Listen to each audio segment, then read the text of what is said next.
Welcome to It's Interesting You Say That, a Bounce Back Generation podcast. Do you remember the movie Finding Nemo? Yes. Oh my God. I've seen that like 50 million times. It was Tay's favorite movie when he was little. That scene where they all get on the turtles and they're riding the currents and they're going super fast, and then they just like at a point they kind of just get spit out and they're just kind of floating around still water.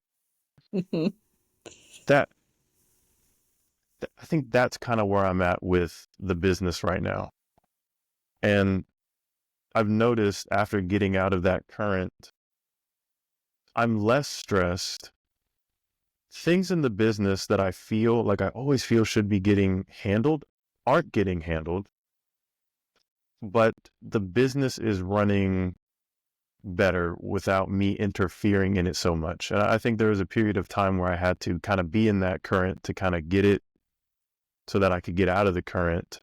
And I do realize I'll have to get back into the current Yeah. eventually. I think I kind of got spit out and I'm kind of getting drawn back in, but it just seems like the less I try to focus on it and the more calculated I am about the specific things that need to be done and creating boundaries between work and life, it just works a little bit better because for me, I think like you, like my work kind of is life. There's not much of a difference between what I do in work and what I do outside of work, but I think the boundaries that I've needed to set for myself has been important because if I spend too much time in that business current, and I don't, in a way, feed myself or recharge myself or rest myself, then it's like I'm going to war with like a dull sword. Like I can hit Hmm. something as many times as I want. I just can't cut it. Yeah. So what is it? Is it that you're like subconsciously you're working on things? You're not like trying to solve stuff and so you just kind of put it in the back of your mind and then because that I do think I rely upon a lot. Like that I'm just gonna there's things that I can't solve and I'll go to sleep and wake up in the morning and say, "Oh, that's what I'm gonna do," because I can't logic my way through a lot of stuff. I think what I used to do is that time. I think the same thing. I'm not able to use logic for everything. I don't know everything, but I used to spend a lot of that trying to figure it out time, like that subconscious, that manifestation time just in the office. Hmm. It's like not doing anything, just like there's no real work to do. I'm not exactly clear what I should be doing, but I'm just going to spend the time in the office anyways. And I think now just saying like just if it's going to be subconscious anyways, I might as well get out of the office, try to get any conscious bit of it off my mind and just go do something else and just Yeah. use my time more efficiently. Yeah, that well, okay, let's talk about those steps of manifestation. I think that that's really important that there at some point in the manifestation step you have to let things go. Like you can't like the more you get like here's my little thing and I'm trying to make it happen and I'm focusing on it. Is it happening yet? Is it happening yet? And if you do that, it never happens. It's like that, the water boiling, metaphor. If you watch a kettle with water boiling, it'll never boil, which is not true. It actually will, but it'll just feel like eternity. Like you can go take a shower while it gets boiling, or maybe not go take a shower, but you go read or you can do something while something else is doing what it's doing until it's Yeah. ready. Do you do like the other steps of manifestation? Like, I'm trying to think of like all the steps. So you figure out what you want, and then you feel that you already have it emotionally, and I guess then I mean at some point you have to have some practical stuff. Like, okay, now I'm going to do X, Y, and Z to help it along or bring it to me. But I think a lot of people just do manifestation where they're like, I want it so badly. I can feel it. I can feel it. And then it doesn't happen. It's like, well, why? Because you actually have to do something, I think. But you seem to be talking about the opposite, which is do nothing. And then it all kind of sorts itself out. To me, when I first started learning about manifestation, I thought it was that. I thought it was just kind of picturing what you wanted and maybe like you can feel it. And then, you just kind of wait for it to happen, or like it just kind of pops up and then you go for it. But, and I think some of that is right because, like when you're looking, you go to buy a new car and then you're thinking, okay, maybe I want this new car. And then all of a sudden you're driving around, you see that car all the time. Yes. And I think that's important for manifestation because you have to have some idea of what you want, because if you don't, then you won't know when it comes across. You don't know what opportunities to kind of jump on. But I think what made things maybe accelerate for me, not even externally, but just internally, was thinking like, I kind of already have what I want. It's like, I already have a car. Hmm. I can already get from point A to point B. Um, or thinking about money, like I wish I had the money to do this. And it's like, well, I do have the money to do this. I'm just choosing not to, either because of fear or because I want to save it, or because I'm just literally choosing to do something else with that money. Or with work, I have the work in front of me. Do the work in front of you and just be grateful for it. And if you do that, there's no reason why more work shouldn't come your way. And so just almost tapping into what you have already manifested and then scaling it. But I feel like I don't get the opportunity to scale what I already have if I'm just thinking about what I don't have. It just puts me in the wrong mindset. And it feels more like fear. It feels more like lack. And maybe you can still get stuff done from that, but it's definitely not as enjoyable. And I don't think it's as beneficial if you do things from a point of abundance or, gratefulness or joy, because those are just more pleasant emotions. And the work I do when I'm in those emotions is just better. And it seems to bring more back to me.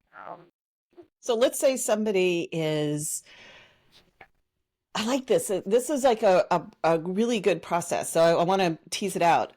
Let's say somebody is like living in their car and they're listening to this and they're saying, I don't really have the materials to say that I have some sort of abundance, right?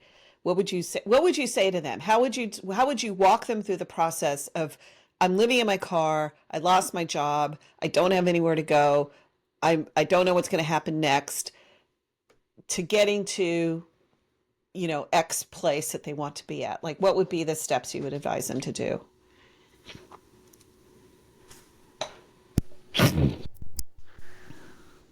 I guess at some level, this sounds a little harsh, but like if you're living in a car, at least you're not on the street. And so your abundance is that at least you have some sort of roof over your head. And I'm not going to say I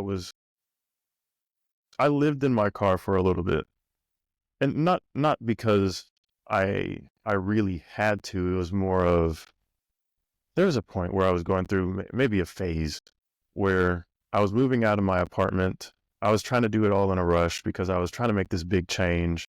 And I bought a piece of land in rural Nevada, middle of nowhere piece of desert, just a little like few acre plot of land. And I moved out there with my car and in winter.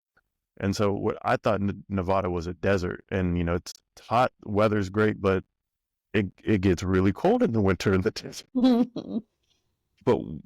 So I was at the land. It was like an hour away from like the nearest town, and I mean like it had a gas station and like a small family run grocery store, like a Family Dollar sort of town. That's what you got. And there was this one moment where things kind of clicked because I was freezing every night. It was like no matter how many layers I put on, I couldn't get warm. I bought this junky little electric stove that couldn't even really boil water that good. And so like I'm going 2 hours to like a Walmart to bring back a bag of groceries to then go try to like live on this plot of land. And like one night, like I just turned the car on because I was so cold. I was like, I have to like turn the heater on. But I had this mindset that like if I turned on the heater, like it would burn on my gas and I'd be stuck out an hour from nowhere. But then I looked online, turned on the heater. I got on my phone. The internet is barely there, but the page finally loads up. I type into Google, like, how long can I run my heater? Like, how long can I run the heater in my car with gas? And it was like I forget the actual number, but it was like at least a day. Oh, So this whole time I've been freezing my ass off because I'm too cheap to like use the gas because I think I'm gonna get stranded. But fear, when in reality, like I can make this work. Like, okay, I can sleep through the night. I can use it when I need it. Like it's here when I need it. And it was like this one super little simple thing that I just didn't Google. And eventually I had to call it a wrap on that. That's a different phase, but that's what it made me think of. Like there's always something. Maybe it's a piece of information, maybe it's a resource you didn't know you had, maybe it's an online resource, maybe it's a person, but maybe you're just you just kind of have to get your perspective right or align yourself with something just so like you can catch that glimpse of what it is that you need, and then that can be the thing that opens things up just enough for you to take that next step. so wherever you are in your life, and I'm going to use this because I think this is so good. Wherever you are in your life, you could want things, so want what you want, but do it in the context of recognizing what you already have, because you're coming from a place of lack, and and you want to say, even though I'm in my car, I have a lot because I'm in my car and I'm not laying out on the street. What if you're laying out on the street? Then you say, well, at least I guess I have a jacket on. If you don't have a jacket on, then, well, at least I'm alive, or at least I can go ask somebody for help or something. But then you're always looking for, where is my power really? Like, what do I stand on? And you stand on the fact that you're in your car. And then that kind of gives you that mindset of abundance, and now I can go to the next step because I already have something. Can you explain it better than that? Like, because I get what you're saying, I just don't have the words to say it, like as steps almost. Like I want to get like those steps that I can follow. For me, what is more, so that sort of mindset, like if you have something, you use what you have, use your resources, whatever you have to be able to use it, or you have to be willing to struggle enough to be able to find whatever it is you need. But then there's almost like a cruel reality that either you have to be a person that has some level of will to want to do something, or you have to have someone around you or come across something that inspires that in you. Because I think everybody has it. I think in some people it goes dormant, and some people that fire gets stomped out. Mm. And so if you're there, I hate to say it, but there's not much you can do if you're there, because it's like you can lead a horse to water, but you can't make him drink. And I think that even goes for yourself. Like you can lead yourself to water. You can have the things that you need. You can have people around you. That still doesn't mean that you'll partake, or you'll access those resources. And so maybe at the smallest, tiniest level, someone's on the street, you've had a horrible, traumatized life. Picturing even like the smallest, tiniest bit of light in you that can grow. And if you can sort of like just kind of cover it and nurture it, it might take a year, it might take 5 years. I think of people coming out of like addiction. Like if there's that core want in you, that desire, like no matter how small it is, no matter what has happened, no matter how long it takes, like if you focus on that, you can grow it. Mm. But some people, and this is really hard for me to think, because I don't want to think it, but I haven't found another way around it. It's like some people don't want to, Yeah. and some people won't. And I think that might be that's life. But I think everybody has the option to, if something can happen so that they can find that and grow it, or someone around them can bring it out of them. Yeah, I mean, in my own life, I've done this and I've seen it in other people that what keeps them from that spark of wanting or, you know, having a desire for something, it can oftentimes be stomped out by just other people saying you can't have that and what's wrong with you and you're not worthy kind of thing. But sometimes it can also be you doing that out of defiance. Like, this world is not, that person, I'm going to show that person, look what they did to me. Or I'm going to, show God, like, look at this is the crap life you gave me. And I'm just going to sit in it and let the whole world see it, kind of thing.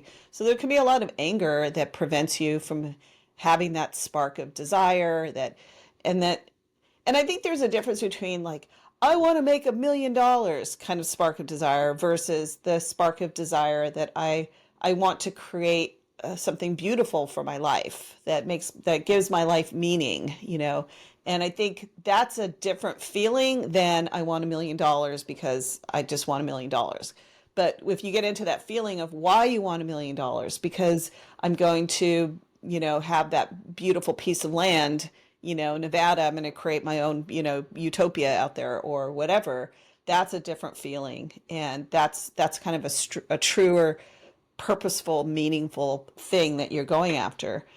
And I think that comes, I don't know what comes first, that spark of desire for something that has meaning to you, deep meaning, and then that feeling of abundance that you come from where it's like, okay, I already have I already have the piece of land, or I already have the job that I can start putting money away for, or I already have the plan in my head. It's all designed out, whatever it is, but starting from that. So what comes first, the desire or the feeling of abundance? I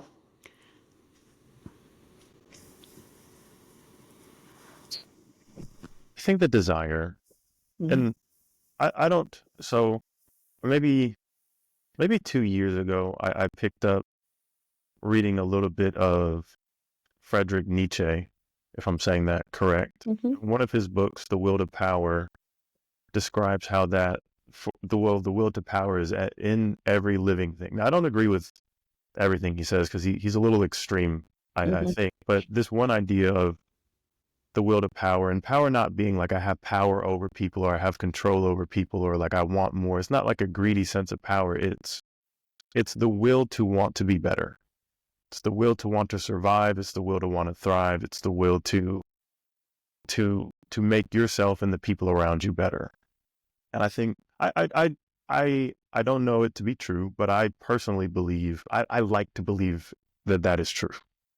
We all have that within us somewhere when we're born, or else we wouldn't have any desire to, like kids always say, like I want to be an adult, like I want to grow up, I want to do this, I want to drive, I want to go out with my friends, and I think, well, that's the will to power. Like you want more for yourself, you want to expand, you want to grow, and you want to learn. But not all of us are born into environments that nurture that. Yeah, that's true. Yeah, there's also an element, I think, about that whole manifestation process where you have to internally uh, conquer the negative voices that are saying you can't. And I have two stories that I think I'm thinking of. One is it's kind of odd, but I remember reading a story about this nun, young girl who was a nun in Central America back like in the Contra days, and they threw her in jail and put her in solitary confinement. She was like protesting the government, and there was a whole movement of religious people in Central America at that time going against the government and talking about, justice for the people, basically. And so she was in solitary confinement, and she wrote about this after she got out, but she was in for quite a long time, for months and months by herself. And she was really, at her wits' end, and where's God, and where's, what am I going to do with myself, and this is terrible. And one day a fly flew into her cell, and she made that fly her best friend and saw in that fly a message about the world, that there was that she was worthy, that somebody was there thinking of her. It was a sign that that fly was there to keep her company. And I thought that's either desperation or it's a real deep realization that in no matter whatever situation you're in, you can find a reason or evidence that you're loved and cared for despite everything that you're going through. And then the second story that I read recently is about this guy who was in an accident. It was like a motorcycle accident, and he was paralyzed completely, like from the neck down. And he was angry, like I was talking about before, just angry at everybody, angry at the motorcycle and the accident and himself, and just and really didn't know what he was going to do with his life, because what are you going to do when you're paralyzed from the neck down? And he went through this for about a year, and one day he said that he just was bored in his own head, like, what am I going to do with all these thoughts? And he started to just, every time a negative thought came in, he would conquer it with a positive thought. So if he said, you're a loser, you're never going to do anything, he would say, you're a winner, you're going to do something great with your life. You're never going to walk again. Yes, you're going to walk again. And he said, as soon as he started to speak positively, he started to get, like, he got a little bit of movement in his pinky, and then and over time, and now he actually can walk. And he's had, surgeries and things like that, of course, that have helped him. But he said the turning point was when he started to think differently. And I think that was pretty amazing. And the interesting part is that when in your brain you start to think differently and you start to think positively, you trigger a lot of hormonal reactions like dopamine that are there to get you motivated. So he says, and he's the one who kind of brought this up, he said that what I realized I did in my brain was that as soon as I started thinking positively, I started getting my hormones back, the dopamine back in flow in my brain, just by thinking that something good's going to happen. I'm going to walk one day. Started to get that process going.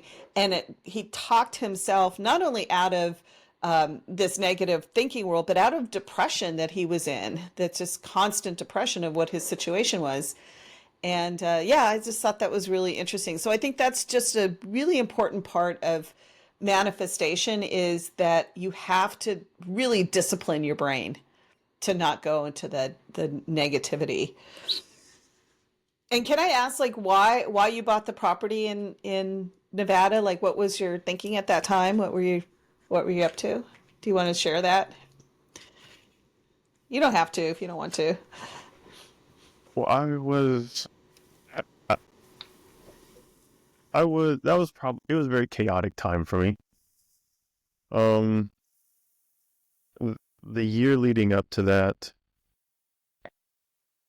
it's probably a lot of, the cliche healing work, just kind of accepting some of the things that had happened in the past, accepting my relationships, and also the big one, probably accepting the part that I played in continuing, like, this continuous cycle of trauma. So I experienced some sexual abuse in my childhood, and I think by the time I finally kind of accepted it and kind of accepted my upbringing and some of the things that kind of circled around all of that, I had created a life that just distracted me completely from it. So for me, that was, I guess the cliche, hanging out with the wrong crowd, just trying to find trouble to be in, drugs, trying to sell drugs, trying to hang out with a whole bunch of women. And I just realized that everything that I was doing was just I wasn't doing the same thing that was done to me. So, like, I wasn't abusing anybody. I wasn't technically abusing myself, but I realized, like, even though I'm not doing the same thing that happened to me, like I'm perpetuating all the same emotions. Like, and if not on the people that I'm choosing to be with, like, I'm doing it to myself. Mm. And then there's this thought that just came to, I was like, that's really sick.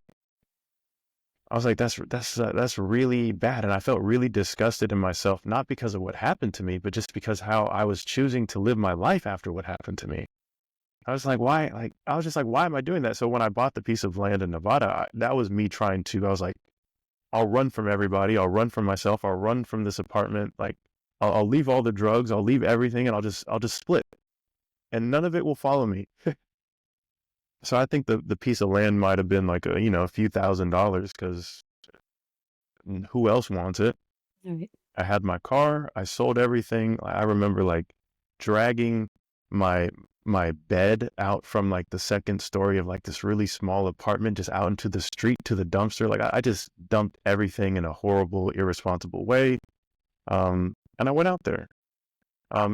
Ironically though, at the same time I was kind of going through all that, I had re-met my wife. So we had dated in high school, and we kind of re-met while I'm going through this year-long process of like discovering who I am and like healing and all this. And I made the decision to move to Nevada. But before I did that, one of the reasons I went was because I decided like, I can't live like this anymore. And so what do you really want? And I was like, well, I want a business, because I didn't go to college. I chose not to go to college. So I was working a whole bunch of minimum wage jobs. I knew I didn't want to do that for the rest of my life. So I was like, I want a business. And I felt like one of the reasons my childhood and how I kind of ended up the way I did in that particular moment was because, well, my parents moved around a lot, and my dad was always working, and I was an only child. So I spent an immense amount of time alone. And my best friend when I was a kid throughout my whole childhood was my dog. And so we always lived in really rural areas. So I had my dog, and my parents had their own stuff going on. So me and my dog would just go out in the woods behind the house, or we'd go out to the lake, or we'd go out to the creek. And I thought, Nevada, like I can get that again. Mm. But I was like, okay, well, I think I want to be a dad. I think I want to be married. Like, I don't really know what else to do, but like, no matter what happened with my parents in my childhood, like they kept it together enough so I didn't break. And I think I realized that like a whole bunch of shit went wrong, like a whole bunch. But I, some part of me realized if like a couple of more things would have happened, or they didn't make the efforts that they did make, I probably would have been a lost cause. Mm. I wouldn't have been able to kind of find enough solid ground to kind of get myself together. So I said, okay, I'll have a business. I'll move out to the middle of nowhere to have some space. I'll find a woman to get married to, and I'll be a dad, and I'll do it that way. And that's literally kind of what I said. Just as simple as that. And so I went out to Nevada. This was about the time that COVID was happening, and I was still, me and we were kind of dating, kind of seeing each other. And I was thinking like, I can do this whole Nevada thing, but I have the opportunity to do everything I just said I wanted to do with this woman back home. And after maybe a month or two of trying to kind of weighing those options, I came back to the Bay Area. We moved in together. We actually ended up moving in with my parents after that, so we could save up for a place, which was very difficult. But I made the choice just to do what I really wanted. I had to figure out what I wanted. I made the choice to do it. I followed it, and it led me to where I am. And it was no middle ground. You said you wanted this. You have the options to do it. Do it. Stop running. Mm-hmm. Yeah. And you didn't encounter any impediments after you made that decision. How old were you when you started this whole process? Maybe 20. Yeah. Well, in the moment, it felt like everything was an impediment. Like everything was a challenge. Nothing. It felt like nothing was easy. Like, and I think it's because I built up so much negative karma. I had built up a pattern of running and distracting myself from everything. So by the time I made up my mind on what I actually wanted, like I still had to face everything. And it felt like every little challenge on this way to this new life that I wanted somehow related back to the past. So every bit of the past I was able to work through, I was able to move like a step closer to the future that I wanted. And it wasn't really until I stopped running from that and just kind of accepted it and faced it that I was actually able to kind of take the next step and move forward. You know, there's this kind of phenomenon that I've noticed, and of course is noticed in kind of psychology circles, that uh, when you have experienced trauma or abuse, somehow the path takes you to re-abusing yourself. Like you find ways to hurt yourself again. So, for example, if you're abused when you're a child, you know, physically, you might seek out abusive relationships when in your adulthood, and somehow that's something that we do. And I know I've done this in my life, just repeated the same negative patterns over and over again, almost like I need to see it from different angles. You know, if somebody did it to me, now I need to do it to them. Maybe not, I don't, you know, I haven't abused anybody, but intentionally. But just like, you know, being a bully, for like, if you were bullied, you might go and look for someone to bully later on, or you put yourself in situations where you continually are bullied. And you will say, why does this keep happening to me, without realizing that you're doing it to yourself. And you realize that you were doing it to yourself. You were putting yourself in situations where you were hurting yourself, you know, whether it's drugs or it's, you know, meaningless relationships, things like that. So how did you recognize that?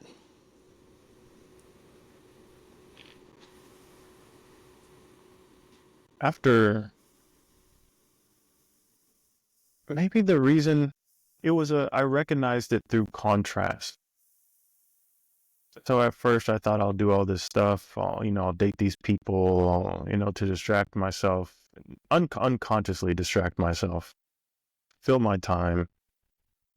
And then through those, mostly through my negative relationships, I realized, like, wouldn't it kind of be nice to have like a love that felt stable? Like, wouldn't it kind of be like, I notice this person keeps doing this. I notice I keep doing this. Like, why? Um, Hmm. and it was just those little questions, like, like, this doesn't seem right. Like, that maybe this is fine. It's not horrible. It's not a catastrophe. Sometimes it was, but, it's like, well, but like, okay, maybe it could be a little better. Like, and then the more I got curious about that, like, okay, maybe it could be a little bit better. Maybe I can try a little bit. Then the more clear of a picture I had of like what it could be, or like maybe what the right thing is, it really made me look at what I was doing. It's like, oh my gosh, this is really wrong. So it's like I kind of had to build this positive image almost from scratch, just kind of pulling on these little threads of curiosity. And then once I kept pulling it, and then I looked back and realized oh my goodness, there's a very large discrepancy here between what I think is right and what I want and what is actually here. That is the sense of self that we talked about the other day about building confidence. There's a process you have to go through to see who you really are. And then the courage to say, I deserve more. Oop. Oh, it turned off for a second. The courage to say, I deserve more, comes from knowing yourself and recognizing your true value. Boy, is that hard to do for a lot of people. And it could take years to get to the point. And you were able to do that rather young. Why? How? What gave you the you know, like the chutzpah or something to say, this isn't great for me and I deserve better? Because that's essentially what you were saying when you said, well, this isn't really working. I think I want to do more. I want to have more meaningful relationships, and I want to, have a business where I can, you dreamed a life. and you gave yourself that dream. How did you make that shift? Kind of maybe two things. It kind of felt like an adventure. Mm, It in a way, kind of how I used to kind of explore the backyard or the woods with my dog.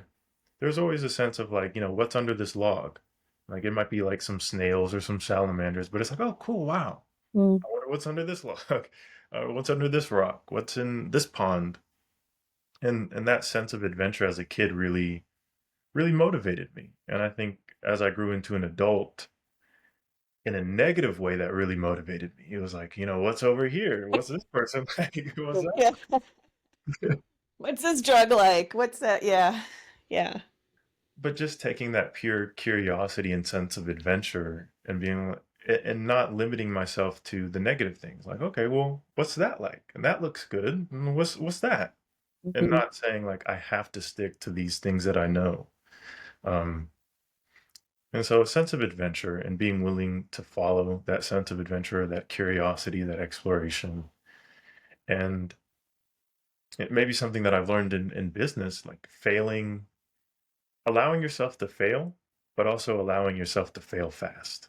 Mm. Like if you think there's a solution there, go do it. And go Yeah. do it as fast as you can so you know as quick as you can so you can iterate as quick as you can. Yeah.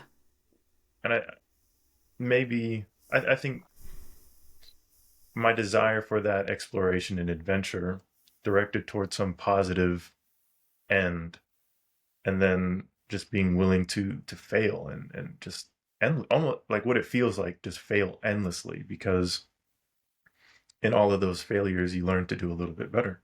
Mm.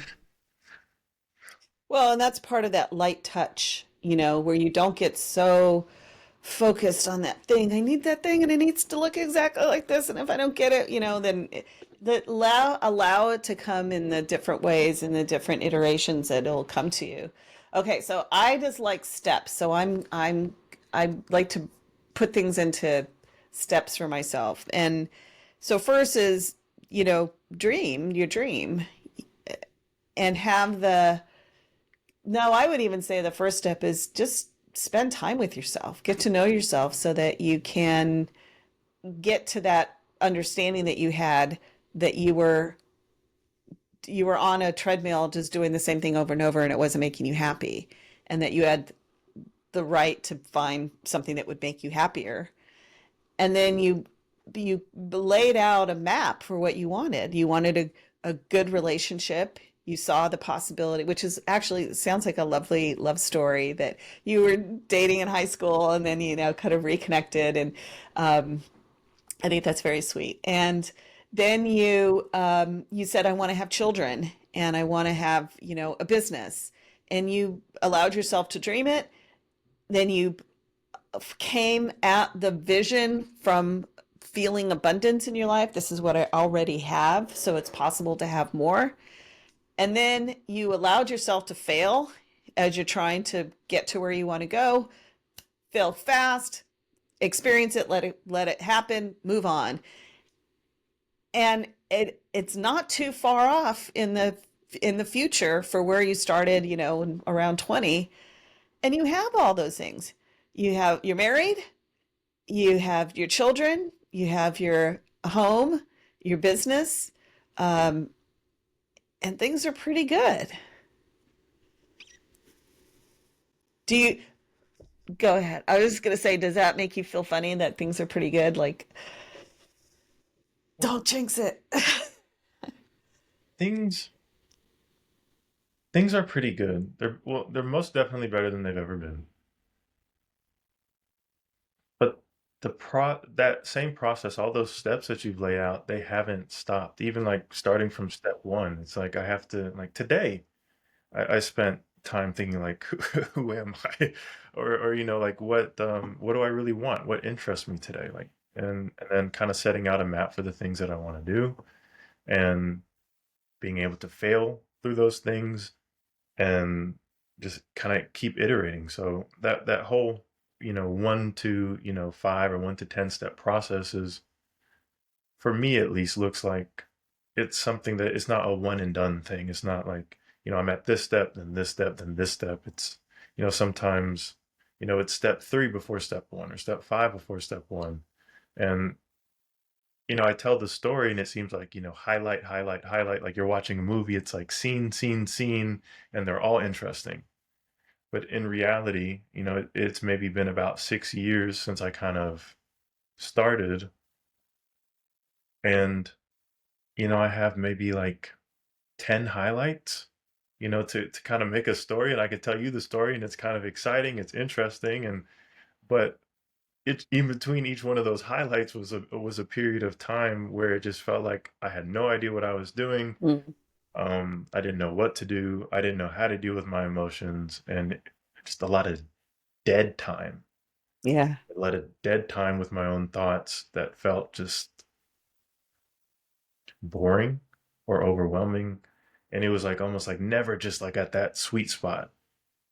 But you string enough of those moments together and you get a feel for where that sweet spot is. And so when you get out of it, you can find it a lot quicker. Yeah. Get back in that feeling again. Yeah, that's so true. I mean, yeah, you pick out the highlights, and in between there's anxiety, and there's days you wake up and you say, "Nah, it's never going to work." And there's times when you think you want another dream and you start going that way and you lurch back and forth. I mean, there's all this, and sometimes it's boring. And I think that's true. And I think you're right. There isn't a step that you have to like step by step you have to follow. It's really about just getting in those feelings and letting those feelings kind of take you where you need to go. And I have somewhat of a similar story from when I decided not to be a lawyer anymore. And I found this book, like, those open cartons where it's like free books. And I wish I could remember the name of the book. It was a red book, and it was really about just exactly what we're talking about. And that, just get in your sense of what you want, and you'll feel it in your gut when it's the right thing. And then basically it's a Joseph Campbell thing that I love to quote, which is follow your bliss, go to where your joy takes you. And that's what I did. And so I started to close down my practice slowly. I ended up needing health insurance, so I got a job at a deli because I think I told you this once, that I just wanted to say, can I help you? And not like have all the pressure of being a lawyer. And then eventually it led me to here doing what I do now, which I really love to do. But in between, oh my God, there's just so much anxiety and so much, when am I doing the right thing? And then that's the other thing, people will say to you, what? Why would you not be a lawyer? You'll make so much money. I don't understand that. And I would have to just like, please don't even ask me. Like, go be a lawyer, and then you tell me why you want to not be a lawyer, or I should be a lawyer. So don't listen to other people because they are not living your life. But all of those things come to play. But if you just stick it out, I think the main thing is you live in a feeling of hope.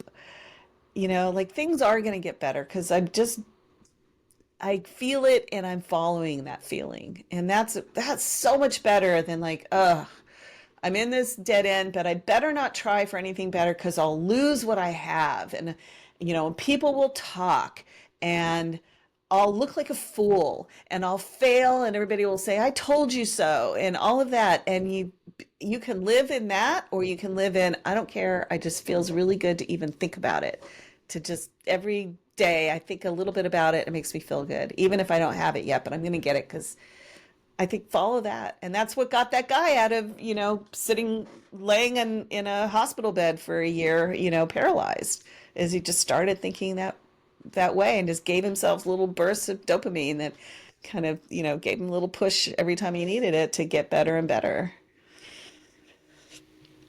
Have you seen those memes? Well, they're not exactly memes. They're real people trying to give real advice, saying like, if you just invested $100 in the S&P 500 today, you'll be a millionaire when you're, in 20 years. And I believe that. I do believe it. I don't think it's funny. Like you hear it so much, it almost becomes like, yeah, I'll wait 20 years to become a millionaire. But like the idea of how your efforts can compound. Yeah. And when you were talking about, the positivity and how that man just, switched from negative to positive, or, at least canceled it out, the negative compounds too. Yeah. And so if you have $1 and you invest it, it might not get you money. Like, well, tomorrow you have what, $1 and, 3 like, cents.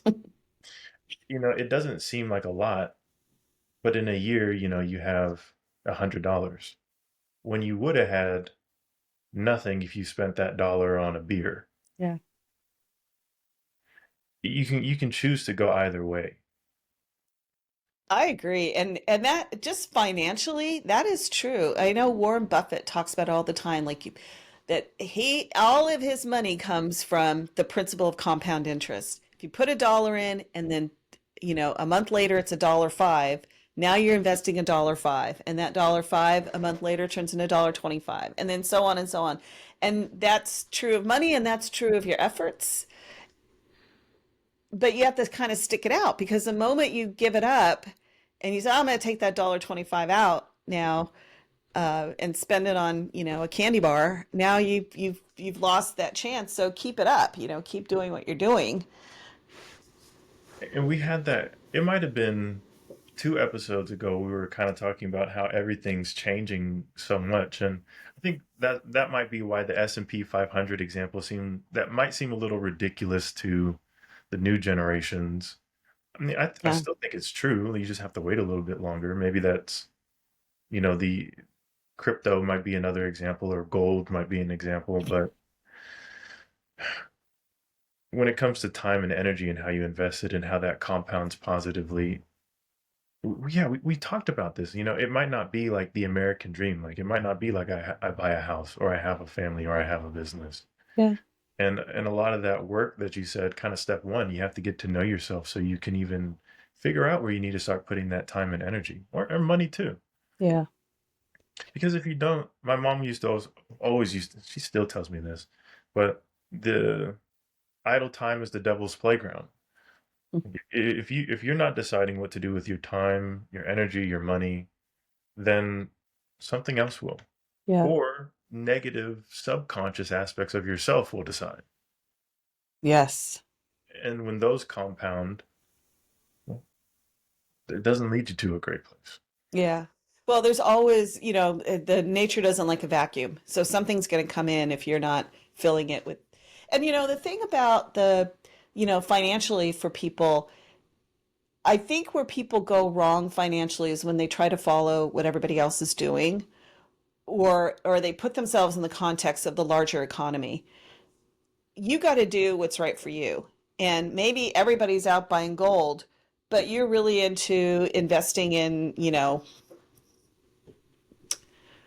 tulips, whatever. Do what you feel is right and you feel the passion for, and not because I think that's what happens with a lot of those commercials with, like, give us $100 and we're going to make you rich, is that you're just trying to get someone, you're trying to fulfill, you're filling someone else's dream. That's how they're making money, is by, convincing you to give them money, and you're going to have your own pathway, and you're going to know it because you have that feeling in your gut, like, this is the thing for me. And I think that's really, in the end, when I think about, like, trying to make dreams come true or manifest, is that there's a feeling inside it's like in your gut or in your heart or something that pulls you towards something.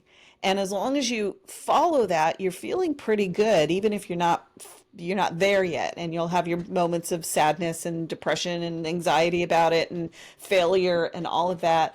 But if you keep waking up every day and following that, at least you'll have hope, and come from, like you said, that the perspective that I have, and I'm just going out after more. And it's a good thing to always want more, which is where we started. You said there's something about human beings that we always want to get more. And that's what keeps the species alive. If we stopped wanting more, in a few years, all be gone.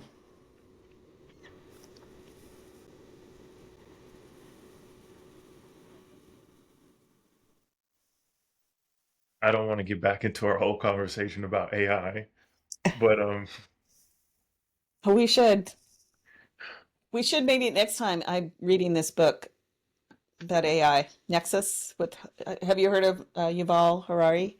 no. Oh, okay. Go ahead with your AI, and then we should talk more about it too next. Well, that example, if we don't have that hope and we don't go for more, then we don't continue as a species. And where I was going was maybe we got to the point where we created that next species.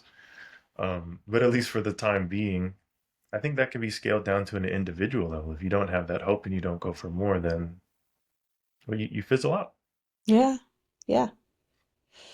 Yeah, we should talk about. I think next time I would love to have a really deep conversation about AI. I think there's so much good and so much bad about it. And I don't think that we're having enough conversations about the middle ground, like how to balance those good and bad, because we're not going to stop it. Nobody's going to stop AI. Um, but there's a lot of voices out there because I subscribe to a lot of these like AI newsletters.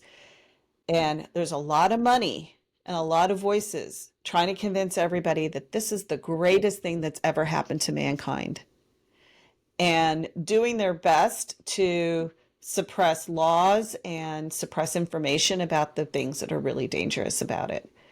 And that's such a disservice. And they're running after not only profits, but their own ego and being the first and the best. And they have the best AI product and they're the fastest and they're the supercomputer. And some of them are dipping into other dimensions in order to, compute because there's this whole world of people that are like, our supercomputers are going to be so great that we're going to be able to reach into other dimensions in order to make these calculations and prove that there are, multiple multiverses and stuff. People have lost their damn minds, and we should talk about it because it's a really fun topic and it's also really pretty intense.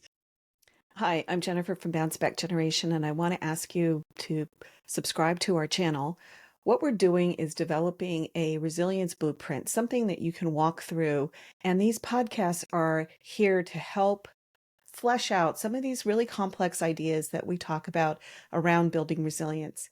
One of the things that we're really trying to do is figure out a way to continue our nonprofit by not charging anyone for any of our tools, any of our media, any of our trainings, our webinars, offering everything for free. Why do we do this? Because we think that everybody deserves to have these tools for resilience. And because we don't believe that we should be capitalizing on people's pain, adversity, challenges, etc., by asking them to pay us and to continue this cycle of there's something wrong with me and I need someone to help me. We want to help, but we don't think there's anything wrong with you. We think that we are all reacting to a very complex and confusing and pressurized, stress-filled world that we live in today. And we need to run together and catch up and get our arms around what's happening. And that's what Bounce Back Generation is all about. When you subscribe, you share, you comment, you watch, you're helping us to monetize YouTube, our social media, and that way we can continue to operate.